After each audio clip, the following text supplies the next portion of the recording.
Hello engineering students, it is Mr. Wilsey. Let's talk about the next module in which we will practice with Tinkercad and create a model of a real-life object from scratch.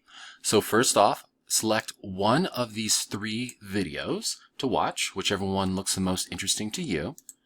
And in that video, it's okay if you scrub through it or if you play back at a fast speed, whatever you want to do.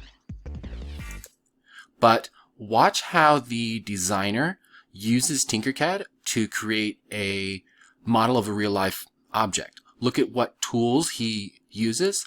Look at what strategies he uses to create his design. Okay? And then hopefully something will stand out to you as far as like, oh, wow, I didn't know that you could do that. For example, he copied and pasted these little red triangles here on the front fin spoiler of the vehicle that he's designing. Maybe that's something that you want to apply to your own creations. Okay. Once you have something that you learned, tell me about it right here. Next thing I want you to do is to follow along one of these lessons. Again, you can choose which one you want to do. I believe if you just click one of these links, it should take you directly to the lesson in Tinkercad. Then press start. And then follow along the instructions on the left-hand margin right here until you have a finished creation. And then take a screenshot of your final design using the snipping tool. And then paste your image in this spot right here. Now, important, make sure to change the color of your final object to be something other than the default. That way we know that you created it yourself. This is an example that I created, a purple pawn chess piece. Okay. Answer this short question here.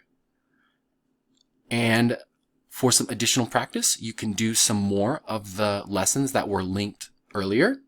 I highly encourage you to do that. The more practice you get now, the easier things will be later on when we continue with this Tinkercad unit.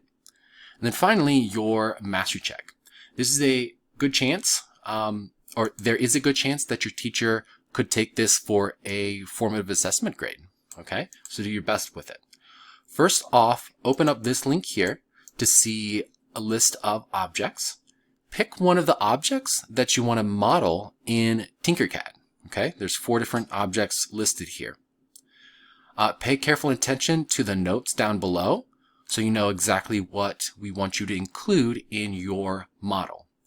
Then start from scratch in Tinkercad and then model that object. Okay, this is my example here. I modeled the dog bone. It took me about 10 minutes to create this model from a couple different shapes. I had to use the hole tool and resizing and the text tool. But this is totally something that you can accomplish as well. Okay. Double check to make sure that your model meets all of these criteria here and that especially you've used these different tools to create your model. Okay. That is it for this module. Turn in the assignment in Classroom once you've answered all the questions and pasted all the required images, and then you are set. As a bit of homework for the next module, keep an eye out around your home for an object that you would want to model from scratch, and we'll play sort of a competition to see who can create the best model of something in their home, and then other students will try to guess what that object is. Okay, that is it. Have a great day.